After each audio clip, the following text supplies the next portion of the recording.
इन्हीं ने कहा था कुछ दिन पहले कि मैं दुर्भाग्य से इस देश का सांसद हूँ। तो लोकसभा ने, लोकतंत्र ने आपकी बात सुन ली, अब आप सांसद नहीं रहे तो आपको तो परेशान होने की जरूरत ही नहीं, आपको तो खुश होना चाहिए। कश्मीर ऐसी जगह थी कि एक कदम रखने के लिए भी सेना की जरूरत पड़ती थी। तुम बिना सिक्योरिटी फ्री में मोहब्बत की दुकान खोलते हुए 3000 किलोमीटर आ गए। मोदी जी अभी तानाशाही लाए नहीं, मैं इंतजार कर रहा हूँ तानाशाही का। India is Indira, Indira is India, तानाशाही वो थी। ये मानहानि का दावा था, एक ओबीसी जाति पे आप अपमानजनक टिप्पणी कर रहे हो। सरदारों पे नरसंहार किया, टायर डाल डाल के उन्हें मारा, कांग्रेस ने करवाया। सिर्फ और सिर्फ एक ही लौती पार्टी बची है, एक अकेला चेहरा है जो सबके नजर में है, वो है नरेंद्र मोदी जी। कि जब कांग्रेस की राज थी तो पाकिस्तान बड़ा खुशहाल था, जब से भाजपा का राज आया तो वहाँ पर क्या हालात हो गए ये कोई नहीं समझ रहा है। राहुल गांधी संसद से निष्कासित हो चुके हैं, सांसद से पूर्व सांसद हो चुके हैं। ट्विटर का प्रोफाइल बदल दिया है, वहां पे डिसक्वालीफाइड जो है बायो में लिख लिया है, डिसक्वालीफाइड एमपी। अब सवाल ये उठता है कि मात्र 164 पेज का जजमेंट है जिस पे स्टे लिया जा सकता था, कांग्रेस पार्टी ने वो क्यों नहीं लिया? क्या राहुल गांधी को शहीद प्रोजेक्ट करके सांत्वना देने की कोशिश की जा रही है? क्या जनता के बीच में सहानुभूति की कोई लहर पैदा हो रही है? ये जानने के लिए इस वक्त हम दिल्ली में मौजूद हैं, मेरे साथ कुछ युवा हैं, उनसे हम बात करेंगे। क्या नाम हुआ भाई जी आपका? ऋषिकेश शुक्ला। शुक्ला जी, क्या लगता है कि राहुल गांधी की जो ये सदस्यता गई, जिसे बार बार ये कहा जा रहा है कि चूंकि अडानी मुद्दे पे बार बार राहुल सवाल पूछ रहे थे इसलिए उनकी सदस्यता छीन ली गई, क्या टेक है आपका इस पे? राहुल गांधी की जो सदस्यता गई है वो अडानी के मुद्दे पे नहीं गई है, वो सबने देख लिया। आप जैसे पत्रकारों ने भी हमें जागरूक किया था कि ये जो उन्होंने मोदी समाज को चोर बोला था, इस वजह से गई है। इसके पहले लालू यादव जी की भी सदस्यता जाने वाली थी चारा घोटाला मामले में, तब मनमोहन सिंह जी ने एक बिल लाया था 2013 में, वही बिल को राहुल गांधी जी ने फाड़ दिया था ऑन कैमरा, अपने आप को बड़ा दिखाते हुए बड़प्पन। तो उसी के जाल में आज फंसे, खुद के पैर पे खुद ही कुल्हाड़ी मार ली इन्होंने। और अब ये जो हर बार देखोगे ये बदनाम करने की कोशिश करते हैं अंबानी अडानी को। कोविड के बाद जब रिसेशन आया पूरे विश्व में तो बड़ी बड़ी कंपनियां, अमेजोन ले लो, गूगल ले लो, एप्पल ले लो, सब कंपनियों ने एम्प्लॉय कट किए, बहुत सारे एम्प्लॉइयों को निकाल दिया। लेकिन अडानी, वही एक कंपनी देख लो, अंबानी देख लो, मैंने तो ऐसा पर्सनली कहीं भी नहीं सुना कि अडानी अंबानी ने किसी को निकाला हो। तो हम उनका समर्थन बिल्कुल करेंगे। और जहां तक रही इनकी बात, ये सदस्यता चली गई है, इतना ढिंडोरा पीट रहे हैं, छाती पीट रहे हैं। इन्हीं ने कहा था कुछ दिन पहले कि मैं दुर्भाग्य से इस देश का सांसद हूं। तो लोकसभा ने, लोकतंत्र ने आपकी बात सुन ली, अब आप सांसद नहीं रहे तो आपको तो परेशान होने की जरूरत ही नहीं, आपको तो खुश होना चाहिए। तो फिर आप झूठ मूठ का इस बात पे प्रोपोगेंडा फैला रहे हो, खुद को शहीद बता रहे हो, जबकि दुनिया जान चुकी है। अभी इनकी बहन बोल रही थी कि मेरा भाई हार्वर्ड से पढ़ा है, कैम्ब्रिज से पढ़ा है, तो और उसको झूठ मूठ का पप्पू बनाने की साजिश हो रही है। एक कैम्ब्रिज से पढ़ा हुआ आदमी, हार्वर्ड से पढ़ा हुआ आदमी है इमरान खान पाकिस्तान में। हमने देखा 4 साल में उसने देश को बर्बाद करके रख दिया। और वही चीज हमने जब देख लिया तो हम राहुल गांधी जी के साथ बिल्कुल रिस्क नहीं लेना चाहते। एक हार्वर्ड से पढ़ा हुआ आदमी है यूक्रेन का, व्लादिमीर जेलेंस्की, उसने भी देश को बर्बाद कर दिया। तो भैया हम बिल्कुल भी राहुल गांधी जी के साथ रिस्क लेने की हालत में नहीं है और ना ही लेना पसंद करते हैं। अच्छा, एक और चीज बार बार जो सवाल उठ रहा है और जो बेहद महत्वपूर्ण सवाल भी है कि राहुल गांधी टाइमिंग के ऊपर प्रश्न उठा रहे हैं कि वो बाहर विदेश में लाके भाषण देते हैं कि लोकतंत्र इस देश में नहीं है, और देखो देश में किस तरह की एक्टिविटीज हो रही है। ये भाषण देते, ये बहुत अच्छा भाषण देते हैं लोकतंत्र पे। नेशनल हेराल्ड का केस अभी तक चल रहा है, इसी लोकतंत्र की देन है जो अभी तक बेल पे घूम रहे हैं, कश्मीर में भाई बहन जाके खेल रहे हैं एक दूसरे के साथ। इसी लोकतंत्र का देन है, इसी लोकतंत्र का देन है कि कन्विक्ट होने के बाद भी तुम्हें तुरंत बेल मिल गई, तुम अभी तक प्रेस कॉन्फ्रेंस करते घूम रहे हो। अगर लोकतंत्र नहीं होता तो अभी आप कारागार में होते, जेल के पीछे। तो लोकतंत्र की दुहाई तो आप बिल्कुल ना ही दो तो ही सही है, हम जनता जानते हैं। और दूसरी बात, आप बोलते हो हमें बोलने नहीं दिया जाता। अरे जैसे लोग छुट्टी मनाने जाते हैं उस तरीके से तो आप छुट्टी मनाने लोकसभा में आते हो और झूठ मूठ का इल्जाम लगा रहे हो, बोलने नहीं दिया जाता। अगर इतना ही लोकतंत्र खतरे में होता तो 2014 से पहले कश्मीर ऐसी जगह थी कि एक कदम रखने के लिए भी सेना की जरूरत पड़ती थी। तुम बिना सिक्योरिटी फ्री में मोहब्बत की दुकान खोलते हुए 3000 किलोमीटर आ गए। इतना लोकतंत्र तुम्हारे लिए खतरे में, फिर भी तुम ट्विटर पे चड्डी जलते हुए फोटो डालते हो, भड़काने की कोशिश करते हो हिंदियों को। तो अगर ये लोकतंत्र खतरे में तो इनके हिसाब से पाकिस्तान में और चाइना में लोकतंत्र आजाद है, तो आप वहीं चले जाओ जब इतना भारत से दिक्कत है तो। अच्छा, एक और सवाल मैं पूछूंगा, भारत जोड़ो यात्रा कितना सफल रहा, ये कांग्रेस बार बार जो है वो दोहराती है और कहती है कि देखो भारत जोड़ो यात्रा से भाजपा डर गई। जो भारत जोड़ो यात्रा का मोटिव था विपक्षी एकता का, क्या राहुल गांधी की सदस्यता जाने से वो मुकम्मल हो पाएगा? जैसा कि आपने खुद ही बताया, ये भारत जोड़ो जो यात्रा थी ना, वो विपक्षी एकता के लिए थी, ना कि देश की एकता के लिए। विपक्षी भारत जोड़ो यात्रा में जोड़ते किसको हैं? कन्हैया कुमार जैसे को, जो कि खुद ही बोलता है भारत तेरे टुकड़े होंगे इंशाल्लाह इंशाल्लाह। वहां से शुरू किया, कश्मीर में गए, फारूक अब्दुल्ला के पास, जो बोल रहा था कि 370 हट जाएगा तो कोई तिरंगा उठाने वाला नहीं रहेगा। इसी भारत जोड़ो यात्रा के दौरान 5 राज्यों में चुनाव हुए, हिमाचल छोड़ के 4 में साफ हो गए। उसके बाद कैम्ब्रिज में गए, यहाँ तो मोहब्बत की दुकान खोल रहे थे भारत जोड़ो यात्रा में। कैम्ब्रिज में गए, मुंह में करेले का जूस मिल गया, भारत के खिलाफ जहर उगल दिए, उसका भी चुनाव परिणाम आ गया। नॉर्थ ईस्ट में जहां 70 साल से ये चल रहे थे, वहां 3 राज्यों में चुनाव हुए, हैट्रिक पे आउट हो गए। तो अब ये इनके समझ का फेर है कि जनता इनको समझ, ये पहली बात तो जनता से कनेक्ट ही नहीं कर पा रहे हैं, सिर्फ और सिर्फ अपने मन में, अपने कांग्रेस पार्टी में खुशियां मना रहे हैं। और ये अब तो रिजल्ट आपको सामने दिख ही रहा है, तो इससे ज्यादा तो बोलने की जरूरत नहीं। राहुल गांधी जी को और कांग्रेस पार्टी को नेतृत्व बदलने की जरूरत है ना। लोकतंत्र खतरे में नहीं है, कांग्रेस पार्टी खतरे में है, राहुल गांधी का किस्मत खतरे में है, बस। अच्छा, बार बार अरविंद केजरीवाल जो हैं वो इस वाले मुद्दे पे बड़े हाइपर हो गए हैं, मतलब बोलते हैं ना बहुत वॉलेटाइल हो जाना। वो कह रहे एक कम पढ़ा लिखा व्यक्ति अगर देश का नेतृत्व करेगा तो ऐसा ही होगा, तानाशाह के खिलाफ जंग है। क्या लग रहा है कि मोदी जी तानाशाही ले आए हैं? देखो, मैं तो कहता हूँ मोदी जी अभी तानाशाही लाए नहीं, मैं इंतजार कर रहा हूँ तानाशाही का। और इस देश में जल्दी तानाशाही लगनी चाहिए और देश को हिंदू राष्ट्र घोषित करना चाहिए। मोदी जी तो बहुत लिबरल है, बहुत उदार है। जिस दिन तानाशाह बन गए तो मजा ही आ जाएगा। India is Indira, Indira is India. तानाशाही वो थी, तानाशाही वो थी जब पत्रकारों पे रोक लगा दी गई थी। जहां तक कि किशोर कुमार का ऑल इंडिया रेडियो पे कार्यक्रम बोलने की वजह से उन्हें अपमान करा था इंदिरा गांधी ने, और वो कार्यक्रम रुकवा दिया था। सारे नेताओं को 18 महीने जेल में रखा था, चाहे वो अटल बिहारी वाजपेयी बेंगलोर की जेल में, कोई चंडीगढ़ जेल में था, कोई नाभा में था, जॉर्ज फर्नांडिस से लेके नीतीश कुमार, लालू यादव, शरद यादव, सब जेल में थे। तानाशाही वो थी, तानाशाही अब नहीं है सर। आप और मैं आराम से बात कर रहे हैं, वक्तव्य दे पा रहे हैं। पहले तो मुंह पे जबान पे ताले लगा दिए थे इंदिरा गांधी ने। तानाशाही वो थी जब इन्होंने सिखों की हत्या की थी।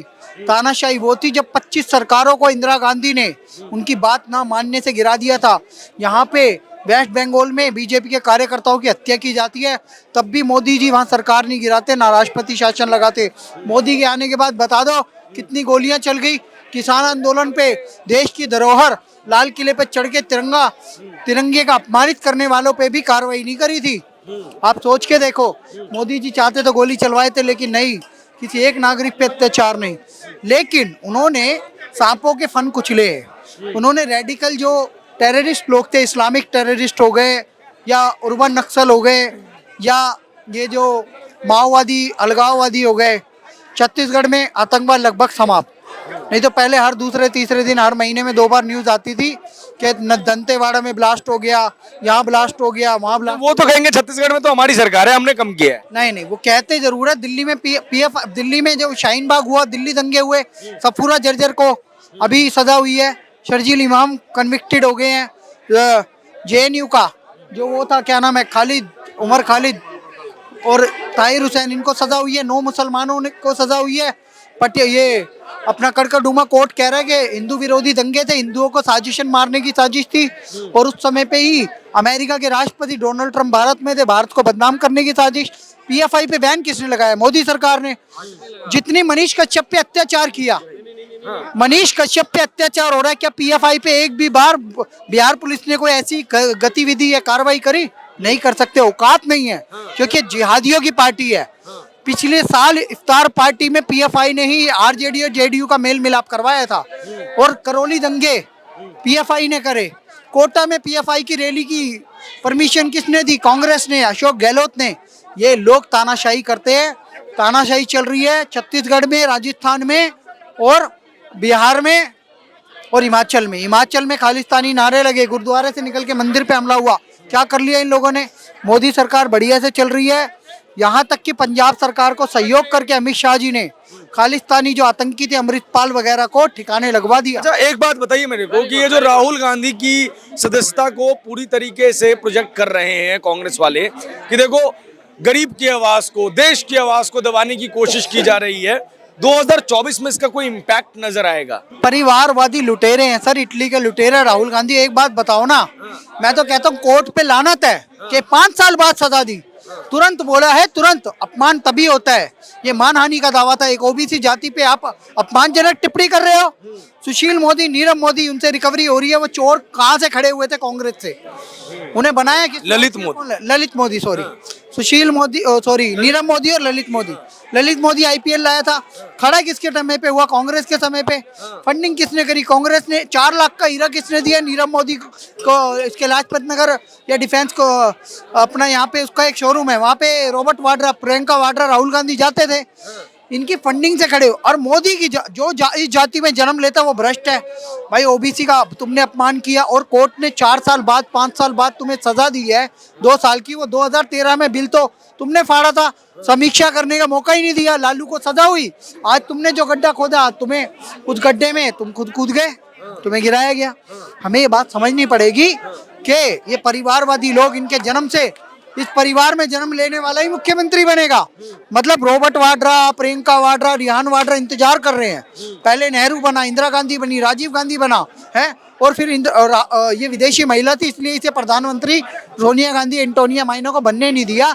लेकिन 10 जनपद से अप्रत्यक्ष रूप से मनमोहन सिंह को चलाया इसने, यूपीए सरकार को चलाया है। हमें समझना होगा, इस देश में तानाशाही कांग्रेस लाई, कांग्रेस ने करी और सब पे अत्याचार किए। 2002 दंगे सर, ये आपको याद होंगे। राम भक्तों पे गोलियां, और राम भक्तों को जिंदा किसने जलाया था ट्रेन में? जिहादियों ने। पाकिस्तान के जिहादी पकड़े गए हैं गोधरा कांड में, उस पर कोई बात नहीं करता है। मौत का सौदागर मोदी को किसने बोला? सोनिया गांधी ने। और एक बात, 3 स्टेट थे। महाराष्ट्र में था देशमुख मुख्यमंत्री, यहाँ पे था अशोक गहलोत राजस्थान में मुख्यमंत्री, मध्य प्रदेश में था दिग्विजय सिंह। इन तीनों ने पुलिस नहीं भेजी, इसलिए दंगे भड़के। आज तक मोदी को दोष देते थे, सुप्रीम कोर्ट ने निर्दोष बता दिया है। और तुमने प्रायोजित दंगे करे, बड़ा पेड़ गिरता है और तो धरती हिलती है। इंदिरा गांधी की हत्या के बाद सरदारों पे नरसंहार किया, टायर डाल के उन्हें मारा, कांग्रेस ने करवाया। कांग्रेस ने भिंडरावाले को पैदा किया, कांग्रेस ने बांग्लादेश बनाया। लेकिन हमें क्या फायदा हुआ? हमने उस समय भी टैक्स भरा, अब भी 2 करोड़ बांग्लादेशियों को पाल रहे हैं। और बांग्लादेशी आज भी हमारे टुकड़ों पे पल रहे हैं, बजट में से उन्हें पैसा देना पड़ रहा है। क्या किया इन लोगों ने? पाकिस्तान दिया जिन्ना को, अक्साई चीन दिया चीन को। हमें क्या मिला? चीन से एमओयू साइन किया कांग्रेस पार्टी ने। कम्युनिस्ट चाइनीज पार्टी जो है, चाइनीज कम्युनिस्ट पार्टी, उसके साथ एमओयू साइन करते हैं ये लोग, सोनिया गांधी और राहुल गांधी। और उस समय रिहान वाड्रा वहां खड़ा होता है। राजीव गांधी फाउंडेशन को 90 लाख रुपए चाइना क्यों दे रहा है? इसकी जांच होनी चाहिए। ब्रिटिश नागरिक है राहुल गांधी, इसकी जांच होनी चाहिए। और ये लोग इटली वाले हैं, इसकी जांच होनी चाहिए इटली में। और इनका क्या संबंध है? ये सब देशद्रोही लोग हैं। अच्छा शुक्ला जी, एक सवाल का जवाब मैं आपसे जानना चाहूंगा। अखिलेश यादव हो या ममता बनर्जी हो या केसीआर हो, सबने मौखिक रूप से उनको एक समर्थन दे दिया है। आपको क्या लगता है कि ये कोई गेम चेंजिंग मूवमेंट बन पाएगा? चोर चोर मौसेरे भाई, हर एक आप पार्टी देख लो, सब में कोई ना कोई भ्रष्टाचारी मिलेगा जो कि मुख्य ओहदे पर है।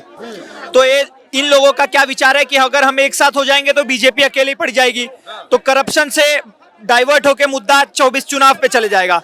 तो जो कि ये दिखाई देता हुआ नजर नहीं आ रहा। अभी कुछ दिन पहले ममता दीदी ने बयान दिया था कि अगर राहुल गांधी जी हमारे चुनाव के चेहरा होंगे तो हम हार जाएंगे। नीतीश बाबू वहां पे बोल रहे हैं मैं प्रधानमंत्री बनूंगा, केसीआर बोल रहे हैं मैं बनूंगा, अरविंद केजरीवाल बोलते हैं कि अब कांग्रेस पार्टी रीजनल पार्टी बन के रह गई है, मुख्य विपक्षी पार्टी हम है, तो मैं प्रधानमंत्री बनूंगा। तो अब ये जो सब फूट थी सिर्फ और सिर्फ भ्रष्टाचारियों को बचाने के लिए थी।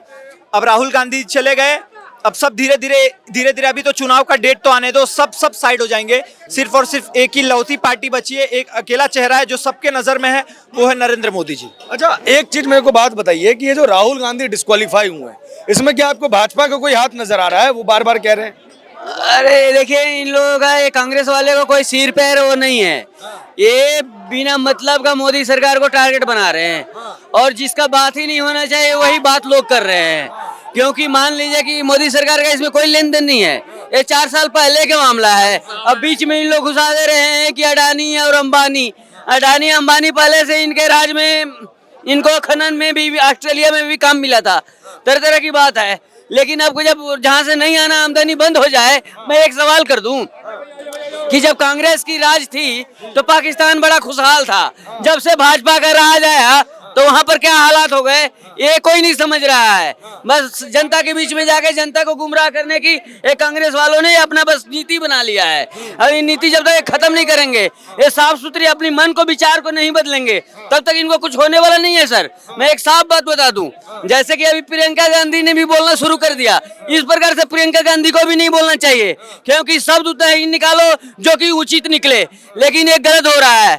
मोदी सरकार के ऊपर सारे के सारे बंदे ऐसे अफवाह फैला रहे हैं। ये गलत फैलाना आम आदमी के बीच में करना बंद कर दे कांग्रेस का कल्याण हो सकता है, लेकिन कांग्रेस ऐसे तो इसका पता नहीं हो जाएगा। अच्छा, एक बात बताइए, जो कांग्रेस पार्टी बार बार कह रही है कि राहुल गांधी से घबरा गई मोदी सरकार, इस पे क्या कहना है आप? इस पे पहली बात, मैं गलत हूँ, मुझे दबाया गया मेरे घर में। पहले मैं बाप से बोलूंगा, मेरे भाई ने मुझे दबाया, बाप भी नहीं मानेगा तो मैं अपने किसी चाचा से बोलूंगा, चाचा भी अगर मेरे भाई की तरफ हो गए तो मैं परिवार के इकट्ठे करूंगा, गांव के मौजूद लोग इकट्ठे करूंगा। तो मैं अगर नहीं दबाया गया, लंदन में क्या अब्बू जान बैठे थे, रिश्तेदार मामा बैठे थे, खालू बैठे थे, लंदन में बुराई करने गए कि भारत का संविधान बचाओ, जाके भारत का संविधान बचाओ, संविधान खतरे में भारत का। लंदन वाले बचाएंगे, जो लंदन वाले यहाँ भगाए थे, मार के भगाए थे, लंदन में तुम करोगे जाके? एक बात बताइए आप। और ये कहते हैं मैं सावरकर नहीं हूँ, जो मैं माफी नहीं मांगूंगा। ये राहुल के कई बार थे, तो राहुल एक डीएनए हमारे खुद बता दो, क्योंकि मैं इसीलिए बोलूंगा। इस बार इनका ही दाव इन पे ही उल्टा पड़ गया। जनता 2024 में मोदी सरकार को जवाब नहीं देगी। हमसे पूछ लो, कहो कि मोदी भक्त अंधभक्त, तो हमें अंधभक्त कहो, हम खुश हैं। हमें भक्त तो कहते हो, हमें दलाल और आतंकवादी नहीं कह सकता कोई। अब ये कहते हैं कुर्बानी हमारे गांधी खानदान ने दी। एक महात्मा गांधी से अलावा किसी ने कुर्बानी दी हो आजादी के लिए, वो हमें बता दो।